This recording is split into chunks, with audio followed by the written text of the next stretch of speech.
চলতে আরম্ভ করলেন। কিছুটা রাস্তা অতিক্রম করার পরে দেখতে পেলেন একটা আঙ্গুরের বাগান। আল্লাহর নবী বললেন, নরে যায়, ওই যে সামনে আঙ্গুরের বাগান দেখা যায়, ওই বাগানে চলো একটু আরাম করি। আল্লাহর নবী পয়গম্বরে আদম হযরতে যায়েদ বিন হারেসাকে সঙ্গে করে আপনার যেন আঙ্গুরের বাগানের মধ্যে প্রবেশ করলেন। ওই আঙ্গুরের বাগান ছিল মক্কার দুইজন কুখ্যাত কাফের, উতবা বিন রাবিয়া আর সাইবা বিন রাবিয়ার। যদিও তারা ইসলাম ধর্ম গ্রহণ করেছিল না, নবী পাককে রক্তে রক্তাক্ত অবস্থায় দেখে দেশের মানুষ, তাই তাদের মনে মায়া চলে আসে, মনে তাদের দয়া হয়ে যায়। নবীকে না তাড়িয়ে নবীকে থাকার জন্য বাগানে বসার জন্য জায়গা দিল। আল্লাহর নবী হযরতে যায়েদ বিন হারেসাকে সঙ্গে করে আপনার যেন আঙ্গুরের বাগানে আপনার আরাম করতেছেন। এমন তো সময় উতবা বিন রাবিয়া একটা আঙ্গুরের থোকা ছেড়ার পরে বললেন, ওই আপনার আগুনের বাগানে একজন গোলাম কাজ করত। এই গোলামের হাতে দেওয়ার পরে বলল, ওরে আদা, এই আঙ্গুরের থোকা খানা ওই যে রক্তে রক্তাক্ত অবস্থায় বসা, রক্তে রক্তাক্ত অবস্থায় বসে আছে, ওই ব্যক্তির হাতে দিয়ে দাও। বিরাদার, এই আঙ্গুরের থোকাখানা নিয়ে আদাস নামক গোলাম নবীর হাতে গিয়ে দিয়ে দিলেন। নবী পাক এই আঙ্গুরের থোকা হাতে নিয়ে একটা আঙ্গুর ছিঁড়ে বিসমিল্লাহ বলে মুখে দিলেন। জোরে বলুন সুবহানাল্লাহ।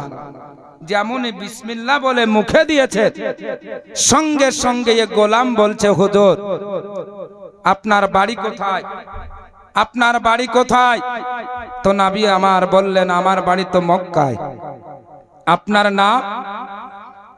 নবী পাক বললেন, আমার নাম মুহাম্মদ ইবনে আব্দুল্লাহ।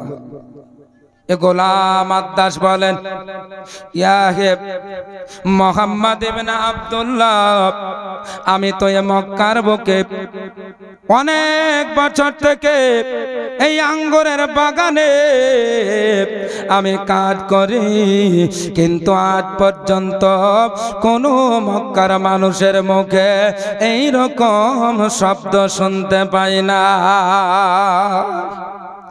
আমার বিশ্বনবী আদাসকে জিজ্ঞেস করলেন, ও গোলাম, তোমার বাড়ি কোথায়? তোমার পরিচয় বলো।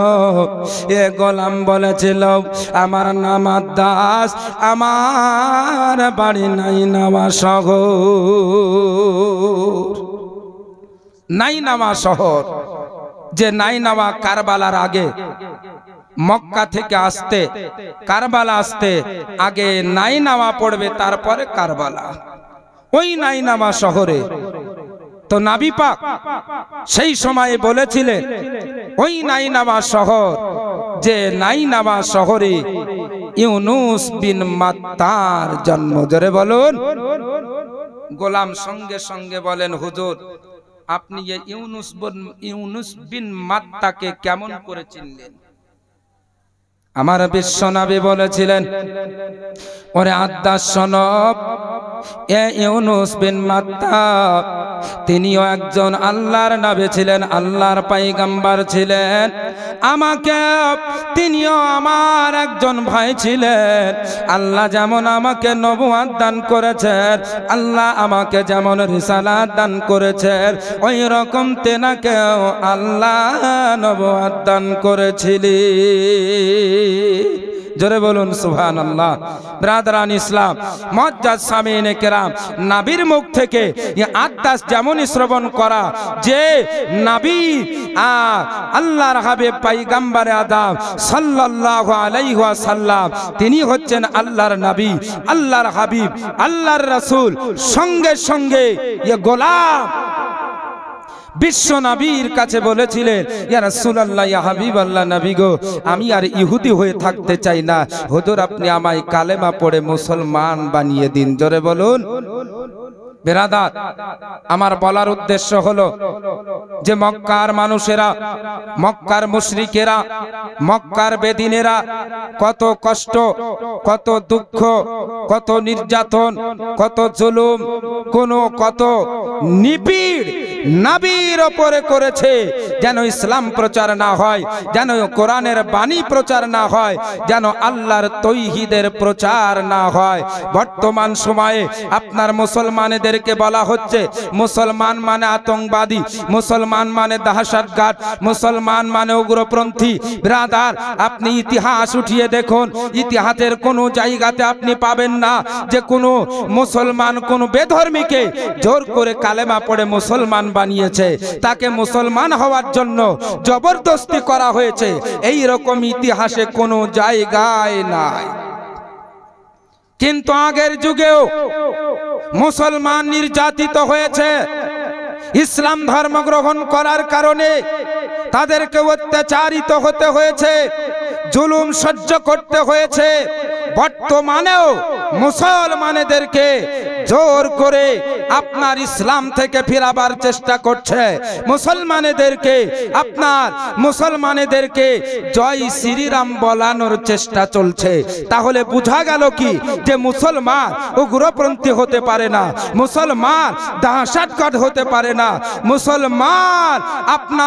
মুসলমান উগ্রপন্থী হতে পারে না, আর যে উগ্রপন্থী হবে সে মুসলমান হতে পারে না। ব্রাদারান ইসলাম, মুআজ্জাজ সামিনে কেরাম, আমি পবিত্র কালামে পাক থেকে আয়াতে কারিমা পাঠ করেছি। মহান রব্বুল আলামিন পবিত্র কোরআন পাকের মধ্যে বলে, ইউরিদুন আল ইউতফিউ নূরাল্লাহ, তারা চায় আল্লাহর নূরকে মুখের ফুঁক দ্বারা নিভিয়ে দিতে। আল্লাহু মুতিম্মু নূরিহি, কিন্তু আল্লাহ তার নূরকে পরিপূর্ণ করবেন। ওয়ালাউ কারিহাল কাফিরুন, যদিও কাফেরেরা অপছন্দ করে। কাফেরেরা অনেক চেষ্টা করেছে, কিন্তু তারা ইসলাম মিটাতে পারেনি, এখনো মিটাতে পারবে না। কাল কিয়ামত পর্যন্ত ইসলামকে মিটাতে পারবে না, পারবে না। ইসলাম ছিল, ইসলাম আছে, ইসলাম থাকবে। ব্রাদারান ইসলাম, আমি আর আগের দিকে বক্তব্য না বাড়িয়ে, আপনার বক্তা যেহেতু উপস্থিত হয়ে গেছে, বক্তাকে ছেড়ে দিব। আর আমি মহান স্রষ্টা আল্লাহ তাআলার দরবারে দোয়া করি যেন মহান রব্বুল আলামিন আমাদের সকলকে সেই নবীর প্রেম, মহব্বত, ভালোবাসা নিয়ে ঈমান ও আমলের সহিত এ জগৎ থেকে যাবার তৌফিক দান করেন। সকলে বলে আল্লাহুম্মা আমিন। ওয়া আখিরি দাওয়ানা আনিল হামদুলিল্লাহি রাব্বিল আলামিন।